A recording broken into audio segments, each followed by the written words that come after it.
I think we're tragic beings. I think we're tragic beings in the sense that you know before you start even getting to answers that you are going to be there after the answer. That the you that can't stop asking why is still going to be there. Almost every experience that I've ever had, whenever I talk about the regress problem with anybody, I always keep an eye on how they physically respond to like the third or fourth why. Do you know why? Because they start getting ready to hit the kid. That's funny and tragic.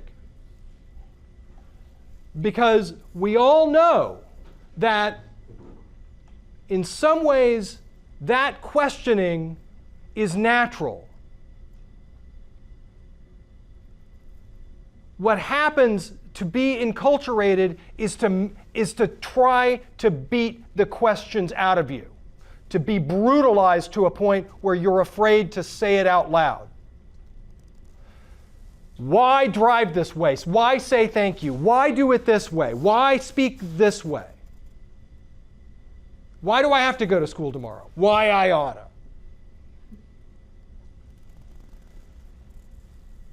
The worry that I have is that the only way that those questions go away is that if you've had it beaten out of you. So we're tragic in the sense in which the questions will hound us,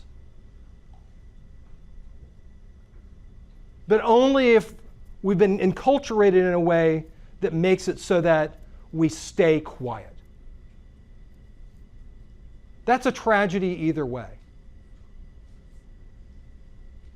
My heart breaks for us. Sorry, I got real religious. Man, that's not my role. But my heart breaks for us. I think that we're tragic beings. I think that we are broken at our core. That reason, being the universal acid that it is both a kind of salvation for us, but also something that damns us from within too. That's our lot. But you know what? It's still a noble tragedy. Because what makes it tragic is not just that it's a bad and unhappy end. It's bad and unhappy because of the fact that we did something right in doing it. The tragic flaw was nevertheless a virtue. I'll take that. I'll take that. Dr. Sethupathy, do you maybe have something more optimistic? My perspective is that there's hope. I actually don't disagree with a lot of what Scott is saying. But the bookend for me of that is that there's hope. One of the reasons why I resonate a lot with what Scott is saying about us being tragic and vulnerable, I think it's true, is one of the biggest reasons why I didn't want experiential or intuitive knowledge, like that kind of aspect or dimension of knowledge that we've been talking about, to guide my faith decisions. Because of precisely the reason that Scott is talking about, right? It's too easy, right? It's too tempting. Because look at what's just happened even in this conversation. We're all desperate for some hope here, right? And when we're desperate, we don't often make the best decisions, do we? Right? And if I could put words in your mouth, I feel like that's... Boy, you're on the right path. Keep going, man. a bit of what Scott's trying to say, right? So it was always really, really important to me that I had some kind of propositional logic reasoning basis for even approaching the solutions that people claimed to have, right, to some of these things, right? In my own life, I was really interested and intrigued by truth claims made by so many different traditions. I was raised as a Hindu for 18 years of my life. And so I actually started deeply engaging religious truth claims more from the standpoint of trying to understand Hinduism, which then led to a desire to say, well, no, wait a minute, all kinds of truth claims there. How do they line up with truth claims and all kinds of other interesting traditions that I'm sort of peripherally aware of? And I had the wonderful luxury as an undergraduate student and those of you who are undergrads here and are interested in this topic, I heartily recommend this. Become as knowledgeable and as engaged with other traditions and the ways in which people have approached these answers to these questions as possible. Right? I think you will find some really intriguing touch points across all of those that speak to some of the similarities across time and space and culture.